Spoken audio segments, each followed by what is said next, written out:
Verjamem, da ste za te tri klasične starogrške probleme že vsi slišali. Jaz vam bom predaval tako, da vam bom kar na ekran projiciral svoje pripravljene prosojnice, ki sem jih pripravil v Beamerju. No, pa dajmo takole. Ok, upam, da to vidimo vsi. Torej, trije klasični starogrški problemi. Zastavljeni so bili v 5. stoletju pred našim štetjem, tam nekje v prvi polovici 5. stoletja. In to so pa naslednji. Prvi, kvadratura kroga. Dan je krog, in ki ga je potrebno pretvoriti v ploščinsko enak kvadrat. To pomeni, konstruirati stranico kvadrata z dolžino r kot kvadratni koren iz pi, kjer je r polmer danega kroga. Drugi problem je podvojitev kocke. Dana je kocka z robom A in potrebno je konstruirati večjo kocko z dvakrat večjo prostornino, se pravi, potrebno je konstruirati daljico z dolžino A krat tretji koren iz 2. Ta problem je poznan tudi kot delfski problem, in sicer v tistem času je v Atenah divjala kuga in seveda Atenci so poprosili za pomoč slovito priročišče v Delfih. In delfsko priročišče je pač odgovorilo, da se bo kuga nehala takrat, ko bodo tisto kocko, na kateri je bil postavljen kip Apolona, dvakrat povečali. Atenci so seveda potem naredili kocko z dvakrat večjim robom, to se pravi 8-krat večji volumen je bil, pa kuga se seveda ni nehala. No, zdaj ta legenda ne pove, kako se je zadeva končala, očitno se je kuga enkrat odnehala. Tretji problem je pa tretjinjenje kota. Dan je kot in potrebno je konstruirati kot alfa tretjin. Zdaj tudi ta problem, to pomeni, če pogledate tole levo slikco, dan je v resnici na primer enotski krožnici log, ki definira tale kot, alfa rečemo, in potem je ta log treba razdeliti na 3 enake dele. Tudi ta problem lahko interpretiramo kot konstrukcijo kakšne daljice, tako kot prej. Če si predstavljate tukaj torej en krak kota projiciramo na drug krak, in zdaj, če smo v enotskem krogu, je pa dolžina te projekcije pač kosinus tega kota, kosinus alfa, in na tretji sličici pa je potem dolžina te projekcije pa kosinus alfa tretjine. Se pravi, na osnovi daljice z dolžino kosinus alfa je potrebno konstruirati dolžino daljico z dolžino kosinus alfa tretjine. Zdaj pa, kakšna orodja so nam na voljo? Dovoljena je uporaba neoznačenega ravnila in šestila, ki se sklopi, ko ga odmaknem.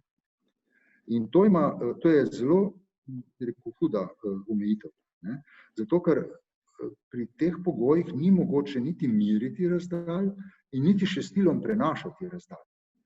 No, resnici ljubo lahko tudi z neoznačenim ravnilom in tudi s takim šestilom lahko prenašamo razdalje in v knjigi Elementi Evklidovi sta prva 2 izreka namenjena natančno temu problemu, kako prenašati razdalje.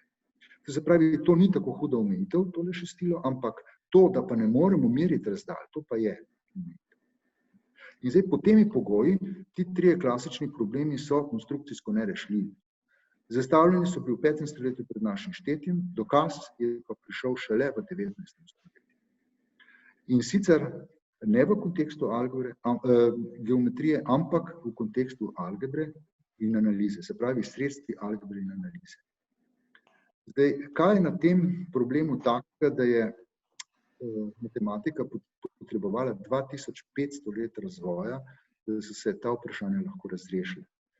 Torej, tukaj to predavanje je namenjeno temu, da si bomo ogledali, kako so bili ti problemi razrešeni. Zdaj, ker je pa to predavanje za splošno javnost, vse, kar bom tukaj potreboval, zagotovo ne bo preskočilo okvirja srednješolske matematike. No, to je prva reč, prva opomba. Druga opomba je pa naslednja. Zakaj so se pa stari Grki ukvarjali s takimi problemi? Zakaj? Ti problemi izgledajo tako nekako malo za lase privlečeni. No, in ta namen si pa dajmo... Prosim? Halo? No, v ta namen si pa dajmo pogledati par opomb, kratkih opomb v zvezi z starogrško matematiko. No, če začnemo s takole opombo. Matematika se razvije v neolitiku in sicer ne kot veda, ampak kot uporabna veščina. In sicer zaradi potreb trgovine in državne birokracije. Zelo bistvena je državna birokracija v vseh obdobjih, to ni nič novega. Tam nekje v 3., 2. tisočletju pred našim štetjem na področju Mezopotamije, se pravi porečje reke Evfrat in Tigris in pa potem Egipt. V približno tem času. Še enkrat kot uporabna veščina. No, zdaj, če preskočimo nekaj tisoč let, grška kultura je bila nekje tam okrog leta 800 pred našim štetjem že kar precej formirana, ne? In vse ne pozabimo, leta 776 so bile že prve olimpijske igre. Grki so dokaj hitro kolonizirali Sredozemlje, zlasti jug Italije, pa tudi celo tam do Francije. In zdaj Grki so pa prinesli nekaj zelo novega. V nasprotju s starejšimi kulturami so Grki vpeljali racionalizem. Zdaj, temelj racionalizma pa je seveda logična dedukcija. In to ne samo v matematiki, ampak nasploh, recimo v debatiranju, pri zagovarjanju lastnih argumentov, če hočete. In zdaj v matematiki pa logično ta racionalizem v resnici pomeni eno samo stvar, aksiomatski pristop. Se pravi, postavimo nek sistem aksiomov, nek sistem osnovnih trditev, ki so recimo intuitivno nekako očitna, privzamemo jih kot resnične in potem z logičnim sklepanjem izpeljemo izreke, trditve, ki so manj očitne in bolj kompleksne. No in zdaj, zakaj? Zakaj geometrija? Zakaj je imela geometrija tako pomembno vlogo v starogrški matematiki? Aksiomatiko je najlažje izpeljati v geometriji. Aritmetika in algebra zahteva že kar precej abstrakcije in konec koncev aritmetika in algebra se je aksiomatizirala zelo pozno, praktično, konec 19. pa rečemo 20. stoletju šele. Zelo, zelo pozno. Geometrija, pri geometriji imamo pa vizualizacijo in je nekako naravno kliče po aksiomatiki. In to, kar so Grki naredili, so v resnici geometrizirali aritmetiko in algebro. Skratka, poznali so tudi algebro. Ampak algebro, se pravi recimo enačbe, to so reševali s pomočjo geometrijskih konstrukcij. In zdaj tukaj vidimo, odkot ta pomen geometrijskih konstrukcij. In tudi, ko so grški matematiki, starogrški matematiki razmišljajo o številu, tako konceptualno, teoretsko, so to oni videli kot dolžino daljice.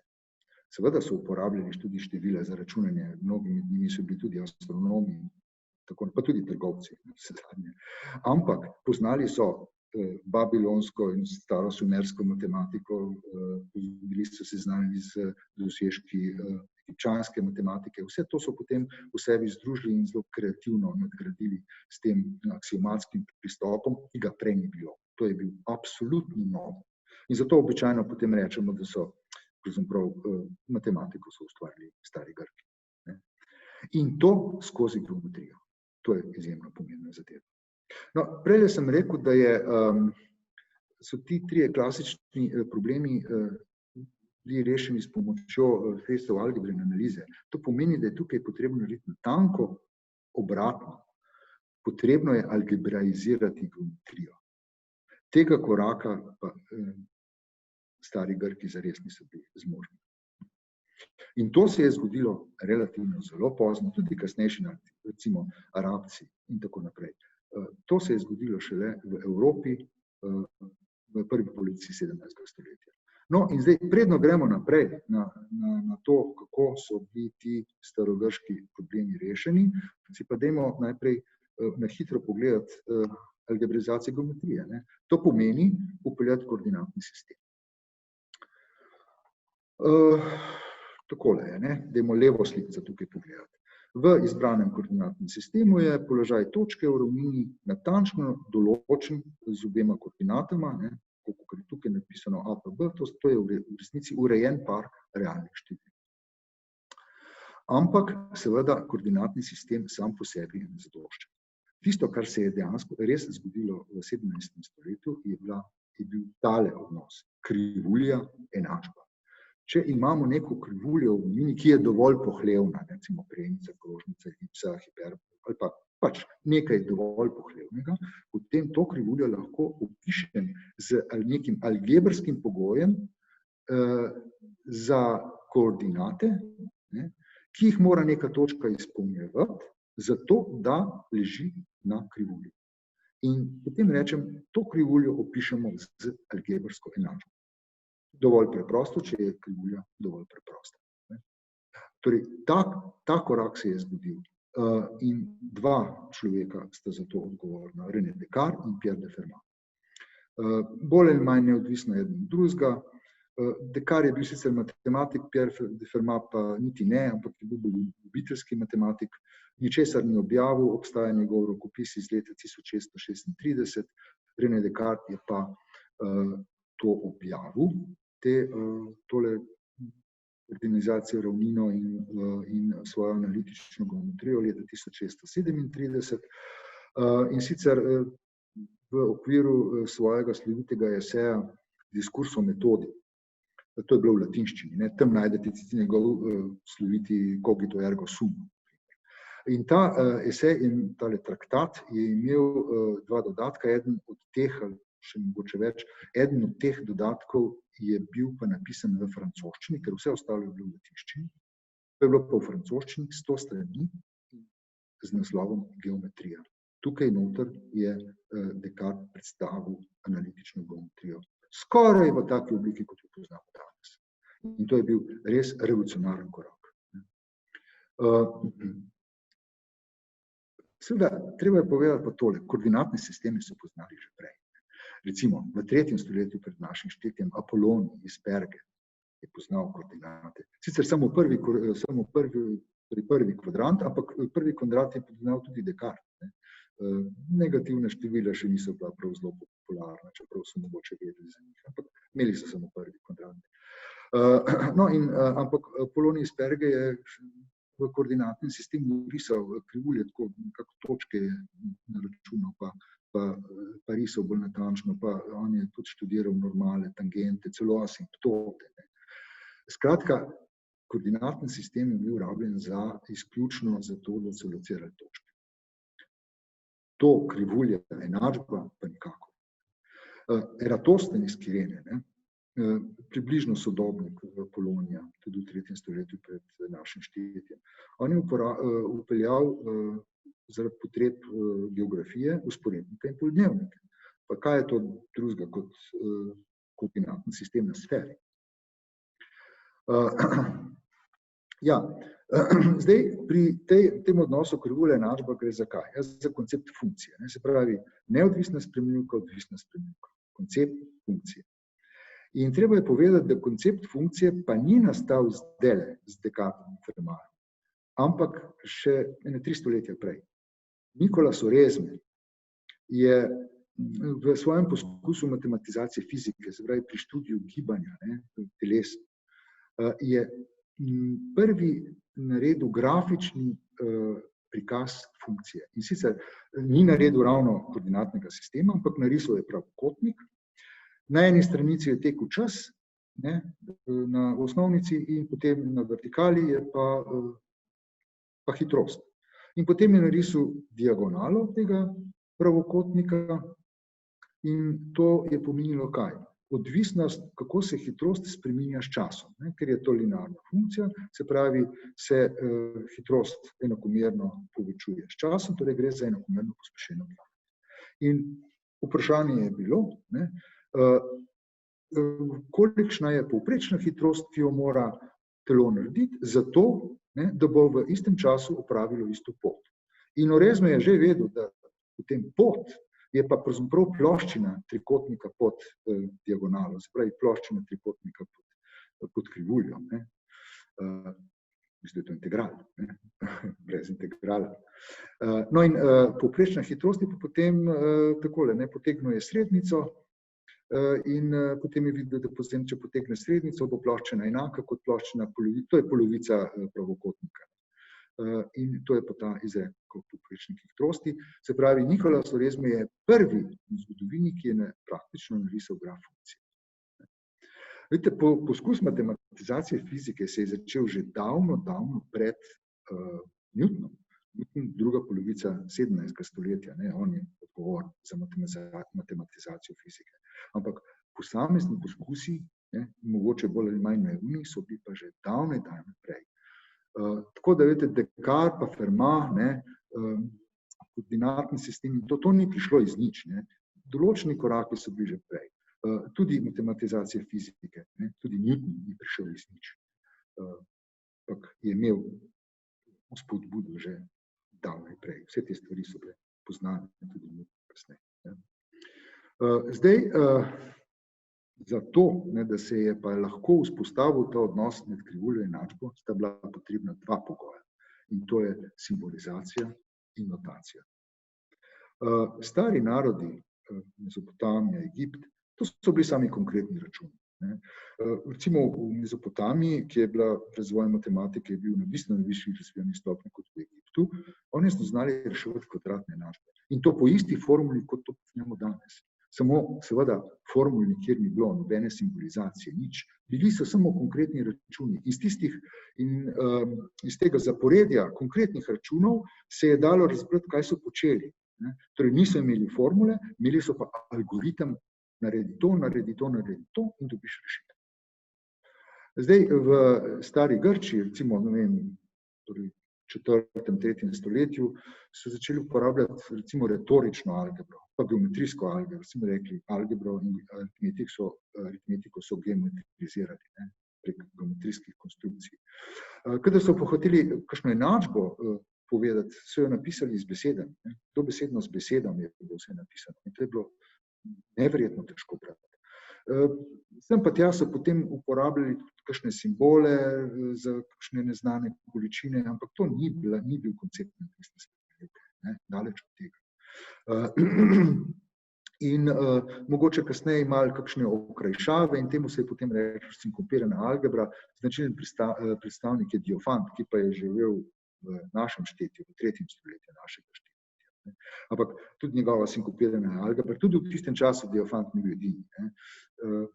Pa tudi Diofant je seveda uporabljal tudi retorično algebro, ne samo sinkopirano algebro. Te okrajšave so bile, milo rečeno, obupne. Vse to so potem rabili tudi kasneje Arabci v Evropi praktično 17. stoletja. No in če si pogledamo en primer, recimo Girolamo Cardano, leta 1545 je išla njegova Ars Magna in to je bil vrhunec stare matematike, starodobne matematike. Tukaj noter je najti prvič zapisane v tiskani,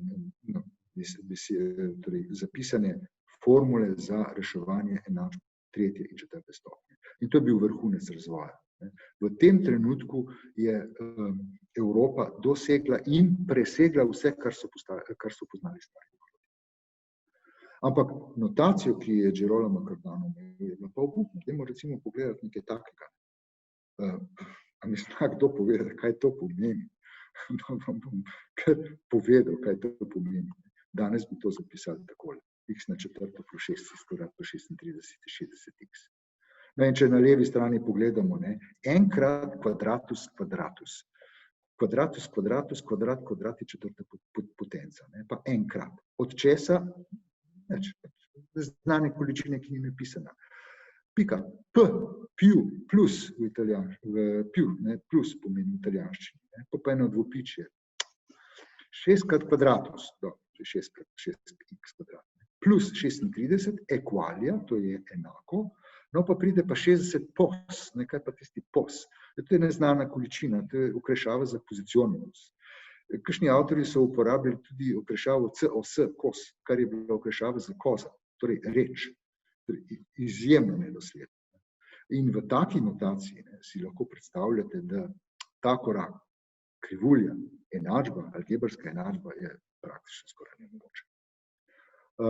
Pa tudi ti znaki, recimo za seštevanje, odštevanje ali pa znak enakosti, to je konec 15. stoletja, sred 16. stoletja. V tem času je išla Cardanova Ars Magna, ampak Cardan vidite ni uporabil teh znakov še vedno. Sicer pa Cardana običajno, torej splošna populacija pozna. Pozna ga po ne ve zaradi Jerolama Cardana, poznajo pa kardanski zglob, kako ima vsak moderen avto. Cardan je bil še marsikaj razen, da je bil tudi matematik. Predvsem je bil pa eden najslovitejših zdravnikov. Simbolično algebro, ja, to pa začne s Françoisem Vietom. François Viet, 1591, izide njegova algebra in tukaj je pa Viet striktno ločil med znanimi in neznanimi količinami in torej nabor simbolov, torej so bile črke, ki jih je rabil za znane količine, pa nabor črk, ki jih je rabil za znane količine. Ampak to je naredil ravno obratno, kot danes naredimo. Recimo, danes za neznane znamke vzamemo recimo s konca besede x, y, z, ne pa ABC, recimo z začetka vzete za znane parametre, znane količine, ki so pa lahko poljubne, lahko parametri. No, Viet je naredil natanko obratno. Dobro, v redu, ampak striktno je ločil med tem dvema naborom. V resnici neljubno je pa treba povedati, da tudi Viet je še vedno mestoma ali pa kar še vedno uporabljal tudi retorično algebro. Sodobno notacijo je nekako potem upeljal Descartes. No, ne bom rekel sodobna notacija, ampak skoraj sodobna notacija, kaj tudi Descartes je še vedno uporabljal mestoma tudi retorično algebro. To je tako, vse skupaj precej zmešano. Vendar je pa Descartes prvi avtor, ki ga danes skoraj brez težav berem. Pri starejših avtorjih je pa dejansko potrebno dešifrirati. Dobro, toliko zdaj mogoče v tem zgodovinskem kontekstu. Zdaj si pa pojdimo pogledati, kako se lotiti tega problema konstruktibilnosti z algebrskimi sredstvi. Torej, splošen problem je ta. Zdaj, če pozabimo na tiste tri prav konkretne probleme, splošen problem je konstruirati je potrebno neko daljico s predpisano dolžino.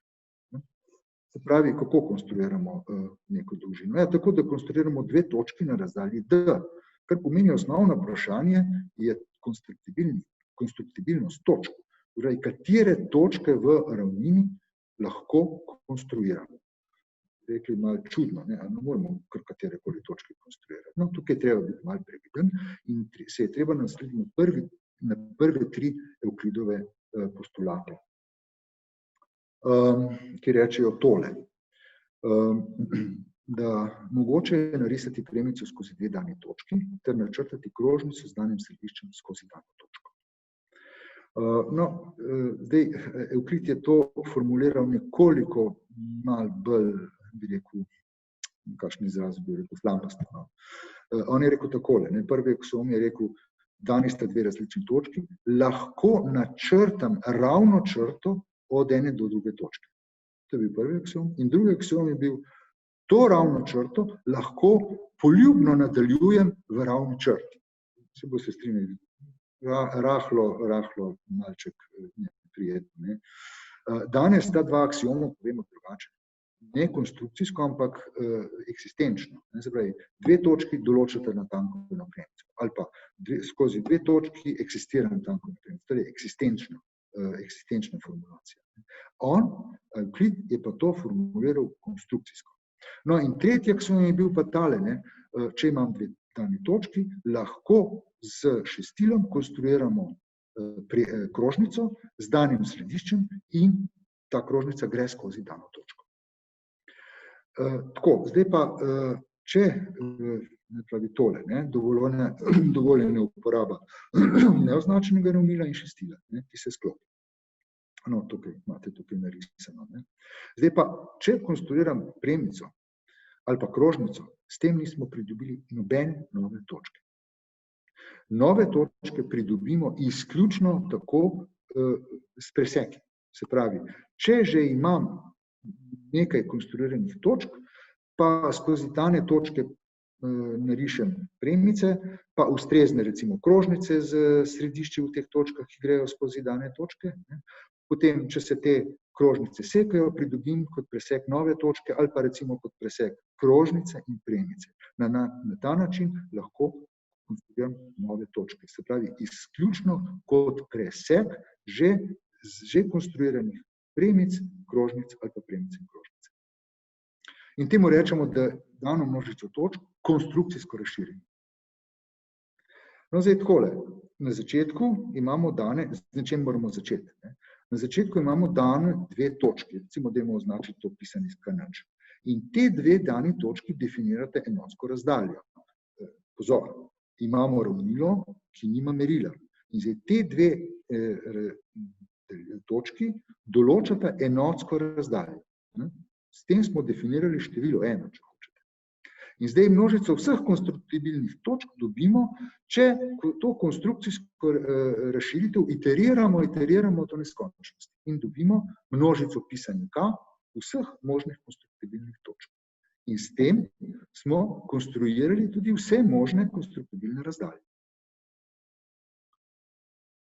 Zdaj pa algebraizacija konstruktibilnosti, seveda v koordinatnem sistemu. In na začetku imam samo dve točke.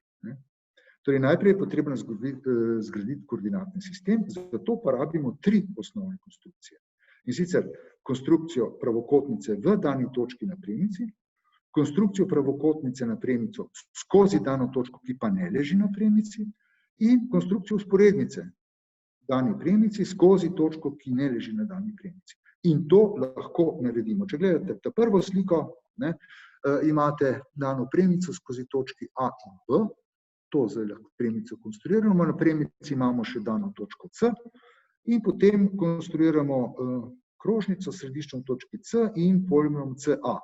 In s tem dobimo kaj?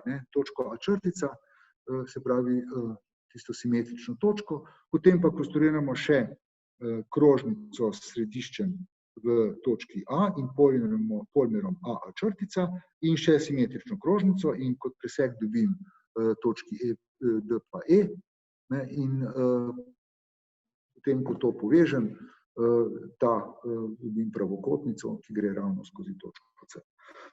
No in podobno, če imamo dani dve točki in konstruirano premico, potem pa neko točko izven, kaj naredim? Najprej konstruiramo krožnico s središčem v točki C in polimerom CA, s tem konstruiramo simetrično točko A črtica na premici, potem pa ponovim vajo odprej. In na ta način lahko konstruiramo še pravokotnico skozi dano točko, ki ne leži na premici. In kot posledico pa dobim še, kako konstruiramo vzporednice, se pravi, dani sta dve točki A in B in točka C, ki ne leži na premici skozi A in B. Zdaj lahko konstruiramo pravokotnico skozi C na dano premico skozi A in B in potem skozi to na tej pravokotnici konstruiram novo pravokotnico na to pravokotnico v točki C in s tem dobimo vzporednico. Se pravi, te osnovne konstrukcije imamo, zdaj pa lahko zgradimo koordinatni sistem. Imam dve točki na začetku, konstruiramo abscisno os, bi rekli, imam koordinate 0, 0 pa 1, 0. Potem lahko konstruiram pravokotnico v izhodišču, dobimo ordinatno os in potem tole enotsko razdaljo prenesem s šestilom gor na ordinatno os in s tem imam obe koordinatni osi in merilo. Tako da zdaj vsaka točka v prostoru je dana z parom koordinat, se pravi, če imam dane dve točki na koordinatnih oseh, potem torej število A pa število B, potem lahko konstruiram pravokotnico in potem tudi točko v ravnini. In obratno, če imam točko v ravnini, lahko konstruiram koordinate, s tem, da spustimo pravokotnico. Zdaj, točke na koordinatnih oseh, to bomo kar identificirali z realnimi števili, izhodišče bo nič, potem imamo 1 in tako naprej. In zdaj točka je konstruktibilna natanko takrat, ko sta konstruktibilni obe njeni koordinati. In temu bomo rekli kar konstruktibilna števila in bomo označili s tem podkrepljenim K.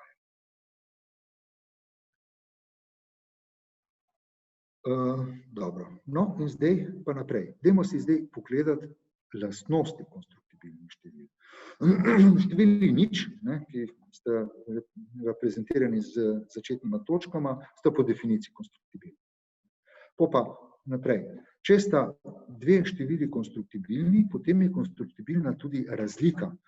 Dajmo recimo pogledati tole, imam vrednost A nič, vrednost A in potem pa še B, B nič.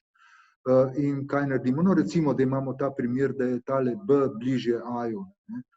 Konstruiramo najprej sredino med nič in A in potem konstruiram krožnico v tej središčni točki s polmerom, ki gre skozi točko B, no in na ta način dobim presek in tlele je razlika A minus B. To lahko hitro preračunamo. Bomo pa še drug primer, ko ta sredina pade med točki A in B, med vrednosti A in B, pa ravno podobno. Pa sam na pozitivnem delu, seveda tudi če je na negativnem delu, je to ista konstrukcija. Namreč, če je B konstruktibilno število, nič je, se pravi, da je tudi minus B konstruktibilno število, potem je pa konstruktibilna tudi vsota, zato ker A plus B je A minus B. Se pravi, konstruktibilna števila so zaprta za razliko in za vsoto. In seveda tudi za deljenje in množenje. Namreč, dajmo najprej za deljenje pogledati, imam dve konstruktibilni števili, B je različen od nič, ker nič ne moramo deliti, na abscisno os imam vrednost A, na ordinatni osi B, pa tukaj na ordinatni osi imam še enotsko razdaljo in zdaj, če potegnem premico skozi nič B pa A nič, potem pa vzporednico, dobim tukaj kot presek na abscisni osi vrednost A plus B. To so podobni trikotniki. No in zdaj se pravi, tudi kvocient je konstruktibilen, ker je ena konstruktibilno število, je potem ena z B konstruktibilno, ampak to pomeni tudi produkt je konstruktibilen. A krat B pomeni A deljeno eno vlomljeno z B. Se pravi kaj? Konstruktibilna števila so zaprta za vse 4 osnovne računske operacije. Seštevanje, odštevanje, množenje in deljenje. In vsaki taki podmnožice realnih števil, ki vsebuje vsaj nič in je zaprta za te osnovne računske operacije, taki množici rečemo številsko polje. Se pravi, konstruktibilna števila tvorijo neko številsko polje. Množica racionalnih števil je tudi številsko polje.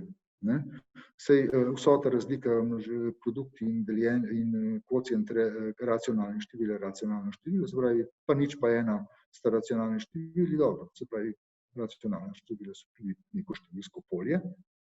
In obe sta zaprti za vse računske operacije, obe vsebujeta nič, ampak to pomeni, da je množica Q racionalnih števil vsebovana v množici konstruktibilnih števil. Torej, racionalna števila so konstruktibilna. Ko smo začeli tisto, dajmo nov pogled na interakcijo narediti. Ko smo začeli s tistima dvema točkama, potem smo počasi pridobivali točko po točko s kakšnim presekom dveh premic, premice in krožnice, dveh krožnic in tako naprej. To je bilo seveda končna množica, na vsakem koraku smo eno ali pa mogoče dve točki novi dobili, s tem eno ali pa dve novi koordinati, mogoče 3, 4 recimo. Skratka, končno mnogo in to smo morali neskončno krat ponavljati.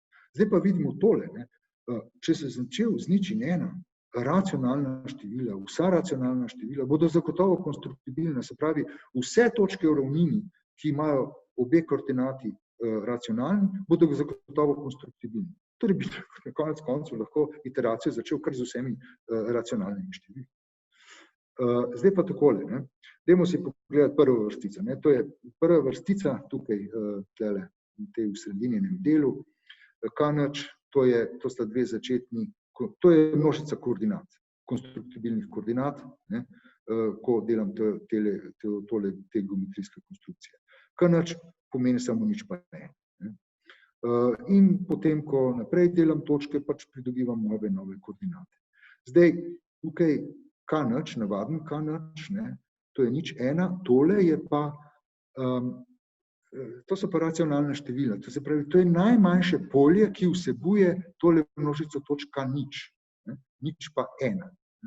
Vemo, ne, da potem bodo tudi vsa racionalna števila konstruktibilna, torej najmanjše polje, številsko polje, ki vsebuje to dano množico. In to lahko naredim na vsakem koraku. Recimo, če sem na tem koraku, pa imam množico teh končnih, pač končno množico doslej konstruiranih koordinat, ne, potem vem, da bom imel, ne, če to množico zapremo, naredim vse vsote, produkte in kvociente in tako naprej in dobim najmanjšo množico, ki vsebuje tole množico K1, dobim ta podkrepljeni K1, ne, in je ta množica potem zaprta za vse osnovne računske operacije, se pravi je polje.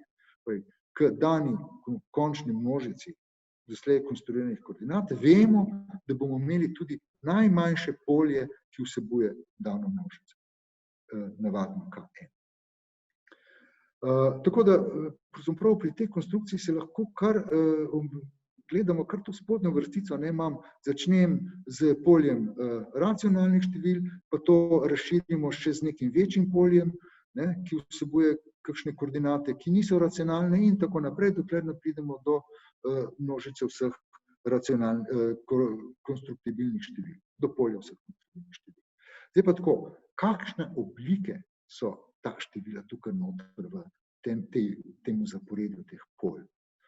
Ja, zdaj takole, ne, kaj dobim, ne, če sem tukaj na tem koraku, pa naredim presek dveh premic,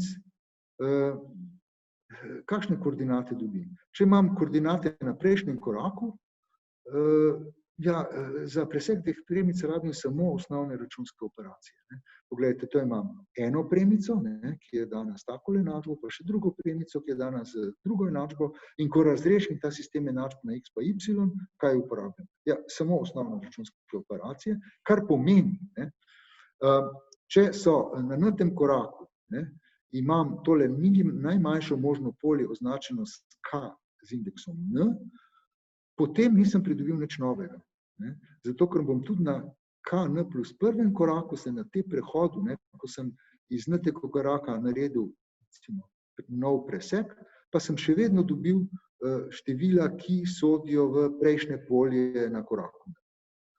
Aha, kaj pa se zgodi, če presekam dve krožnici ali pa premico in krožnico? No, tukaj je pa zadeva nekoliko drugačna, ne, kajti tlele imam pa opraviti s kvadratnimi enačbami. Recimo, prvi dve enačbi, ne, v prvih dveh vrsticah tukaj spodaj, to pomeni ena krožnica pa druga krožnica in zdaj, ko eno spremenljivko izrazim z drugo, vstavim drugo enačbo, dobim kvadratno enačbo, recimo za x. In ko to kvadratno enačbo rešim, dobim kaj, ne? Ja, dobim načeloma eno število take oblike a plus b kot kvadratni koren iz c. Se pravi, en kvadratni koren pridobim. Kaj so pa a, b pa c? A, b pa c so pa za izračun a, b in c, pa še vedno rabim samo osnovne računske operacije. En kvadratni koren rabim, ne. To se pravi, a, b in c so še vedno števila na predhodnem koraku, ampak to novo število pa pade potem v tole polje k z indeksom n plus 1. Ne. Se pravi, je malo drugačne oblike.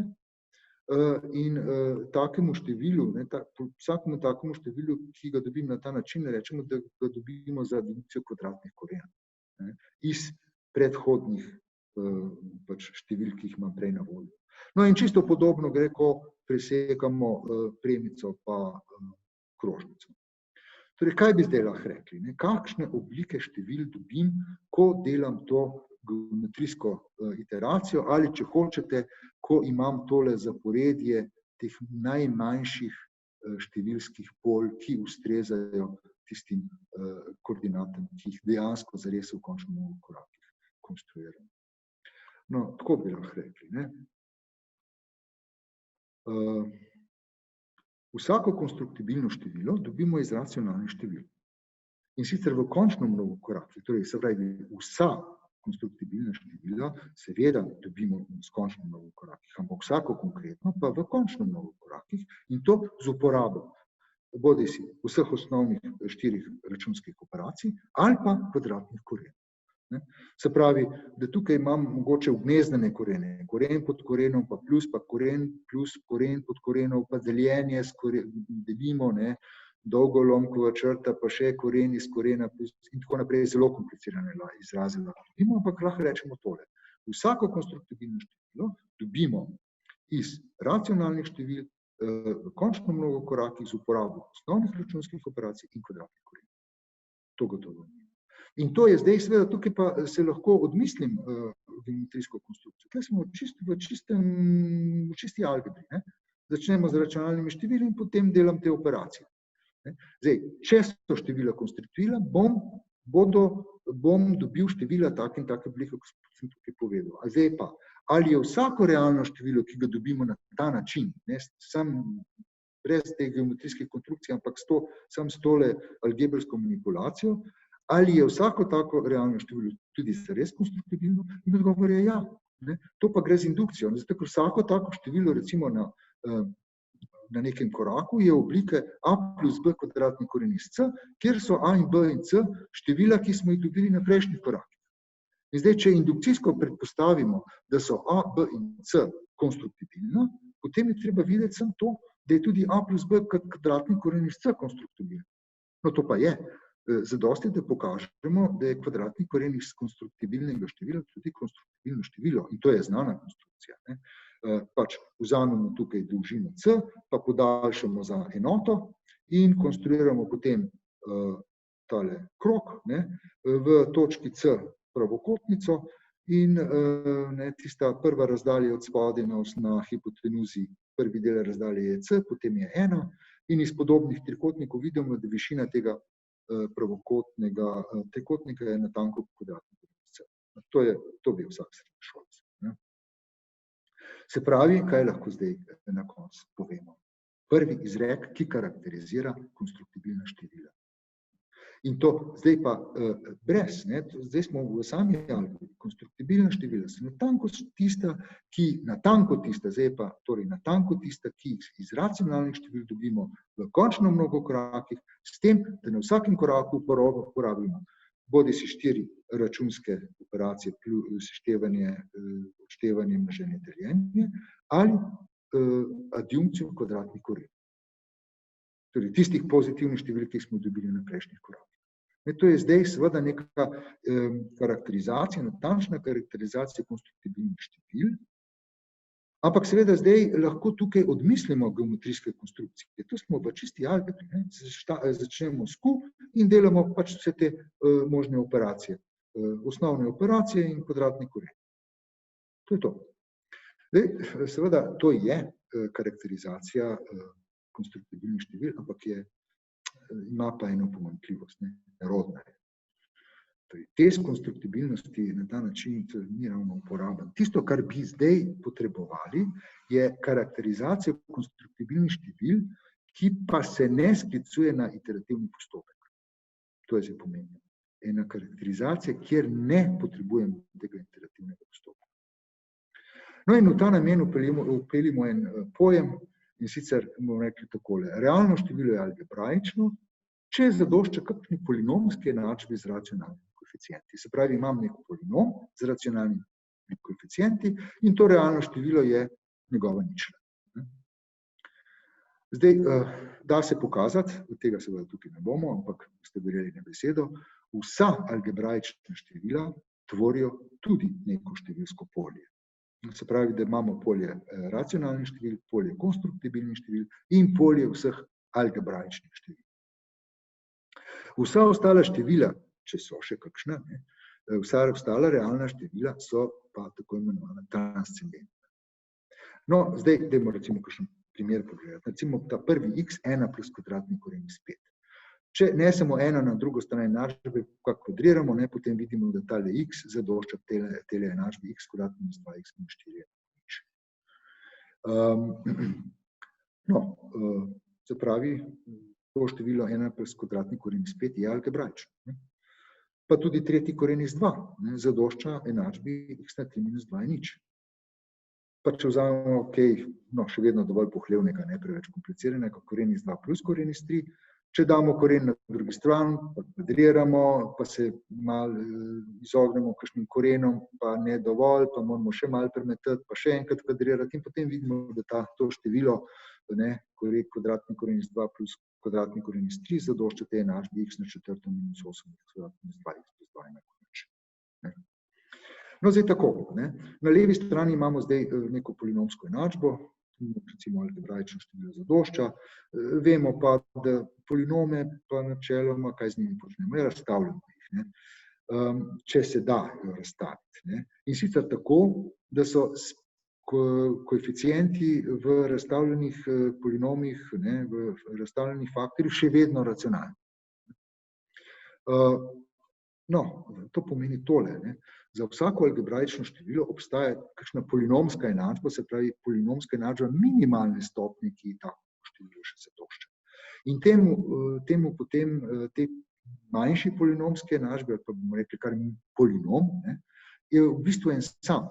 Če predpostavimo, da je vodilni koeficient 1, potem je en sam in temu rečemo minimalni polinom algebraičnega števila. In tak minimalni polinom za vsako algebraično število zagotovo obstaja. In vsi gornji primeri da se pokazati, da so minimalni. Vsi gornji primeri so minimalni. No, in zdaj pa pride končno ta končni rezultat, ta rezultat, ki vam karakterizira konstruktibilna števila. In to gre pa takole. Konstruktibilna števila so algebraična. To je prvi del. Se pravi, za vsako konstruktibilno število obstaja nek minimalni polinom, tako da je to konstruktibilno število še ničla tega polinoma. Ampak drugi del izreka pa je pomemben. Algebraično število je konstruktibilno natanko takrat, ko je stopnja njegovega minimalnega polinoma neka potenca števila 2. No, to pa je karakterizacija, ne da bi uporabili kakršenkoli iterativni postopek. Če gremo pogledati gornje primere, no sej vemo, da 1 plus koren iz 5 je konstruktibilno število. Kvadratni koren iz 5 je konstruktibilno, vsota je konstruktibilna, dobro, to je konstruktibilno. Ampak, če uporabimo ta izrek in če pokažemo, da je x kvadrat minus 2x minus 4 minimalen polinom, ki ima za svoj koren število 1 plus koren iz 5, zdaj to je kvadratna enačba, to je stopnja, je potenca števila 2, se pravi, da je 1 plus kvadratni koren iz 5 je konstruktibilno število. Podobno, kvadratni koren iz 2 plus kvadratni koren iz 3 je konstruktibilno, zato ker minimalni polinom za to število je stopnja 4, ki je seveda potenca števila 2. No, v nasprotju s tem pa tretji koren iz 2 zadošča enačbi x na 3 minus 2. In da se pokazati, da ni nelinearne, ne kvadratne enačbe, ki bi imela za svoj koren tretji koren iz 2, se pravi, to je minimalni polinom za tretji koren iz 2. In ker ta polinom ni, stopnja tega polinoma ni potenca števila 2, število tretji koren iz 2 ni konstruktibilno. S tem smo pravzaprav že pokazali, da podvojitev kocke ni možna. Za podvojitev kocke bi bilo potrebno, da je število tretjih korenov iz 2 konstruktibilno, pa ni. No, zdaj vidite moč tega izreka. No, in zdaj počasi zaključimo še za dokaz tega izreka. To pa ni tako preprost. Do zdaj smo lahko potrebovali samo srednješolsko znanje, tega izreka pa seveda tukaj približno ne morem dokazati, tudi časa ni. zato so potrebne vendar ne elementarne sredstva iz abstraktne algebre. Običajno to, torej razširitev polj, razcepnost enačb, vektorske prostore in tako naprej. Vse to potem s tem se seznanijo študenti matematike bolj in manj v 3. letniku. No, vektorske prostore že v 1. letniku. Abstraktno algebro pa manj v 3. letniku. Tako da ta izrek bomo pač verjeli, zelo enostavno je zaformulirati. Res pa je tole, če vam dam kar neko število realno, preveriti, ali je algebraično, to pa ni trivialno vprašanje. Pa tudi poiskati njegov minimalni polinom mogoče ni ravno enostavno. Ampak, če to uspemo narediti, potem lahko vemo, ali je tako število konstruktivno ali ni. Zdaj, 3 klasični problemi so konstrukcijsko nerešljivi, podvojitev kocke, to smo že povedali, potrebno dana je konstruktibilna razdalja A, torej je dana kocka z robom A, potrebno je konstruirati rob kocke B, A krat 3. koren iz 2, se pravi 3. koren iz 2 bi moralo biti konstruktivno število. To je prvi dokazal Pierre Wenzel, francoski matematik leta 1837. Zdaj, treba je povedati še nekaj, da relacijo med konstruktibilnostjo števil oziroma konkretno podvojitev kocke, konstrukcijsko, in rešitvami kubične enačbe, to je vedel že Viet, samo ni pa znal dokazati. Dokazal je kasneje Descartes, ampak njegov dokaz ni bil pravilen. Prvi korektni dokaz je podal Pierre Wenzel leta 1837. No, nekaj podobnega velja za tretinjenje kotov. Če se spomnite tiste projekcije, kot je mogoče tretiniti, če lahko konstruiramo dolžino kosinus alfa tretjine. Na osnovi dane dolžine kosinus alfa je potrebno konstruirati dolžino kosinus alfa tretjine. No in konkretno, nekatere kote seveda lahko tretjinimo. Recimo 180 stopinj lahko tretjinimo, saj lahko konstruiramo kot 60 stopinj. Ampak kota 60 stopinj pa ni mogoče tretjiniti. Tretjina od 60 je 20. No in torej, običajno bolj ali manj srednješolci poznajo to zvezo med kosinom kota in kosinusom trikratnika kota, ali pa kosinus kota pa kosinus tretjinskega kota, to je tole. Kosinus alfa je 4-krat kosinus na tretji od alfa tretjine minus 3-krat kosinus alfa tretjine. No in če vzamemo za vrednost x kosinus 20 stopinj, imam na levi strani kosinus 60 stopinj je ena polovica, kosinus 20 stopinj, torej alfa tretjine smo označili z x in potem dobimo, da tale kosinus 20 stopinj zadošča tele naslednje enačbe 4x na tretji minus 3x minus 1 polovica je več.